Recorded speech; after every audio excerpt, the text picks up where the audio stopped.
လေသလားနန်းတွင်းနေအကြောင်းကိုမပြောဘူးလားဆက်ဆက်ဆူဆူရာဇဝင်နေသမိုင်းနေအကြောင်းကိုမပြောဘူးလားဆိုတဲ့အခါကျတော့ကျမဒီစာအုပ်တွေဖတ်နေတဲ့အခါကျတော့ဒီရိုက်ဖို့ရေးဖို့လေအာယုံမရဘူးပေါ့နော်ဒီစာအုပ်တွေထဲမှာမျောနေတာကျမစာတိတိုက်ကနေစာအုပ်၄အုပ်လောက်ငားထားတယ်အဲ့တော့စာအုပ်လေးကိုအပြီးဖတ်နေတာပေါ့နော်ဖတ်လိုက်ဟိုဘက်ဒီဘက်လှန်ဖတ်လိုက်ပေါ့နော်ပြန်ပြီးတော့မေ့သွားလိုက်ပြန်ဖတ်လိုက်အကြောင်းအရာတွေကိုစစ်ဆက်တွေးလိုက်တယ်ဆိုတဲ့အခါကျတော့ကြားတယ်ဒါကတော့လားတီဘောမင်းတဲ့နောက်ဆုံးနေ့ရက်များဆိုစာအုပ်တို့ရှိတယ်နောက်တစ်ခုက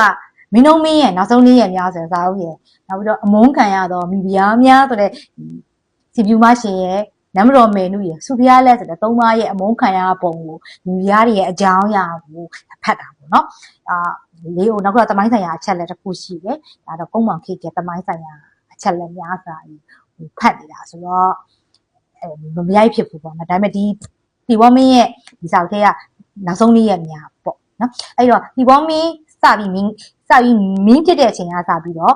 ပါတော်မူတဲ့အထိကိုဒီစာအုပ်ထဲမှာရေးထားတာရတနာဂီကြီးကိုရောက်တဲ့ကာလအပိုင်းခြားပေါ့နော်အဲ့ဒီနိုင်ငံခြားကိုရောက်သွားပြီးအိန္ဒိယနိုင်ငံရတနာဂီကြီးကိုရောက်သွားတဲ့အပိုင်းခြားဒီစာအုပ်ထဲမှာမပါဘူးဆိုတော့ဒီထဲမှာစိတ်ဝင်စားဖွယ်အကြောင်းအရာလေးပေါ့နော်အချစ်ဇလန်းတွေကတော့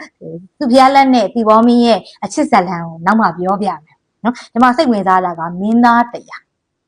ဘယ်လိုမျိုးအသက်ခံလိုက်ရတာလဲဘသူကဥဆောင်တာလဲအဲ့တော့မင်းသားတရားကိုတတ်ဖို့ဥဆောင်တာကစင်ဖြူမရှင်ဥဆောင်တာအဲ့တော့မင်းတုံးမင်းတည်တဲ့ချိန်ပေါ့နော်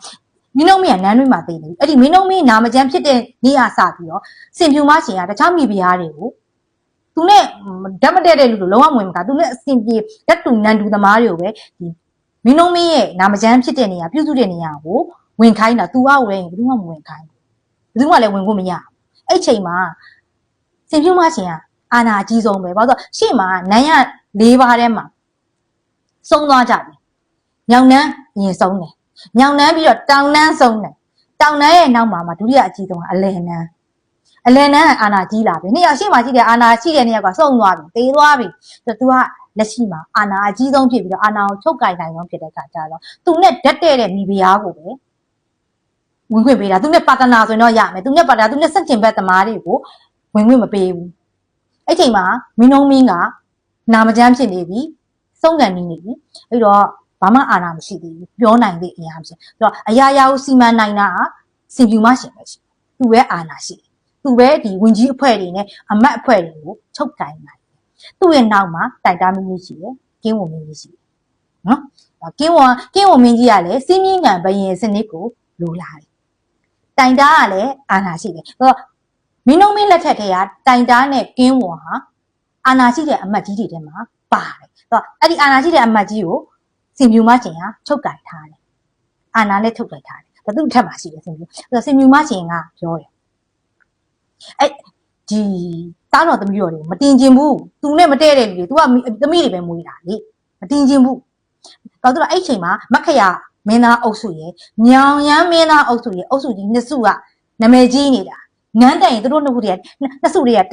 မင်းသားတစ်ပါးကနန်းတက်တော့မှာအဲ့တော့အဲ့ဒီအုပ်စုနဲ့စင်ဖြူမရှင်တွေကမတည့်ဘူးစင်ဖြူမရှင်မှာလည်းသမီးပဲရှိတယ်အဲ့တော့သူ့သမီးကိုတမတ်ဖြစ်မဲ့တမတ်သူချုပ်ကင်နိုင်တဲ့တမတ်မျိုးကိုလိုချင်တာမို့လို့တီဘောမင်းကလူအေးပြီးတော့ပြည်သူကြိုက်တယ်မင်းလားဗျမမလူမျိုးဆိုတာဘာသာရေးကိုသိတဲ့ဘောကြတာပြီးတော့ဒီတီဘောမင်းကဘာသာရေးနဲ့ပတ်သက်ရင်ပို့ပြီးတော့စာပြန်တဲ့နေရာတွေမှာနာမည်ကြီးတယ်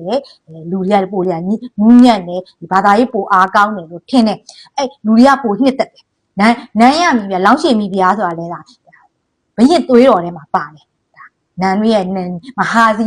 နွယ်မျိုးထဲမှာပါအဲ့တော့ဒီဘောမင်းနဲ့သူ့ရဲ့သမီးတော်အကြီးမိုင်းနောင်စုဖျားကြီးနဲ့လက်ဆက်ပြီးတယ်ဆိုလို့အဲ့တော့သူ့ရဲ့နောက်မှာကြိုးကင်မဲ့သူကစင်ဖြူမရှင်အဲ့တော့စင်ဖြူမရှင်ဘယ်လိုကြိုးကင်အဲ့တော့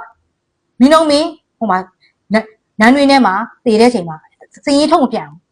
မဲနဲ့တစ်ဖက်လဲနဲ့မင်းလုံးမင်းဆုံးကန်နေပြီတားတော်သမီးတော်တွေကိုလာပြီးတော့အခါသားဝင်ပြီးတော့မင်းလုံးမင်းပြောစရာရှိတာတွေရှိပါတယ်ဆိုပြီးတော့စုရုံးခိုင်းတယ်မင်းသားမင်းသမီးဒီတားတော်သမီးတော်အားလုံးဒီမှာစုခိုင်းတယ်စုခိုင်းပြီးတော့မင်းလုံးမင်းဘယ်ချိန်ခေါ်မလဲပေါ့စောင့်ခိုင်းတာပေါ့လေအဲ့ဒီချိန်မှာစောင့်ရင်းနဲ့ကိုအဲ့ဒီမင်းတအုပ်စီလို့ကြေးတိုက်ထဲကိုခေါ်လိုက် ခေါ်ပြီးတော့ညဘက်ကြတော့တယောက်ချင်းစီကိုရှင်းထုတ်လိုက်ရှင်းထုတ်တဲ့အဖွဲကရန်တောင်မောင်မောင်တုံးနဲ့တိုင်တာမီမီဖွဲတာဒါရှင်းထုတ်တာလို့ရှင်းထုတ်လေကြိတ်တိုက်ထဲမှာလူမသိသူသိဂုံကြီးကြီးစွတ်ပြီးတော့ဒါဂရီပါအိတ်ကိုစွတ်ပြီးတော့လဲမျိုးကိုတုံးနေရတာအဲ့နဲ့မင်းသားပေါင်း80လောက်ကဆုံးသွားကြတယ်တည်သွားကြအဲ့မှာလွတ်သွားတဲ့မင်းသားနှစ်ပါးရှိညောင်ရမ်းနဲ့ညောင်အဲ့ညောင်ရမ်းနဲ့ညောင်ကပါတယ်အဲ့တော့စင်ပြူမရှင်ကိုမယုံဘူးမယုံတော့သူတို့ကအရင်ဆုံးလွတ်ထွက်သွားပြီးတော့ဒီဗြိတိရှတွေရဲ့ဘက်ကိုပြီးတော့ဒါခိုလုံလိုက်ပြီးတော့အောက်ပြည်တဲ့ရန်ကုန်ဘက်ကိုခိုလုံပြီးတော့ဆင်းသွားကြတာအဲ့တော့ညောင်ရမ်းနဲ့ညောင်မင်းသားနှစ်ပါးကလွတ်သွားပါလိမ့်မယ်နော်ဒါပြီးတော့မှဒါလေဒါမင်းတို့မေးဆုံးပြီးတဲ့အခါ2ရက်မင်းတို့မေးမဆုံးခင်2ရက်အလိုမှာဒီဘောမင်းကဒါအရှိဆန်ဖြစ်တယ်ပြီးတော့မှမင်းတို့မေးဆုံးသွားပြီးတဲ့နောက်မှာဒီဘောမင်းနတ်တက်တယ်ဒီဘောမင်းနတ်တက်တော့ဒီဘောမင်းမသိဘူးမသိတဲ့အခါကျတော့ဒီဘောမင်းရဲ့မဲတော်ဖြစ်တဲ့ဒီလောင်းရှင်ကြီးဗျာကြီးကဒီဘောမင်းကိုသွားပြောတဲ့အခါမှာဒီဘောမင်းသိသွားတယ်အဲ့တော့အဲ့ဒီကြေးလိုက်ထဲမှာလက်ကြံကြံနေတဲ့မင်းသားမင်းသမီးတွေအကုန်လွတ်ပေးလိုက်ပါဆိုပြီးတစ်ဖက်လက်နဲ့လွတ်ခိုင်းတာဒါပေမဲ့စီနီမရှိတာတစ်ဖက်လက်နဲ့ပြန်ပြီးတော့ဖမ်းတယ်ပြန်ပြီးတော့ကြိုက်တဲ့လူတွေကြိုက်တဲ့နေရာမှာဘရင်ခံဖြစ်နေပါဆိုပြီးတော့လုပ်ပြီးတယ်ဒီဘောမင်းကကြိုက်တဲ့အစုအဖွဲ့တွေနဲ့နယ်တွေမှာမြို့နယ်တွေမှာကိုယ့်အကိုဘရင်ခံဖြစ်နေပါဆိုပြီးလုပ်ပြီးတယ်ဒါပေမဲ့စီဖြူမရှင်ကအကုန်လုံးကိုပြန်ဖမ်းပြီးတော့ပဲဒါကြေးလိုက်ထဲမှာလုပ်လိုက်တာပြီးတော့ဒီထဲမှာစောက်ထဲမှာပါတဲ့ဟာလေးကိုပြောပြတာပါ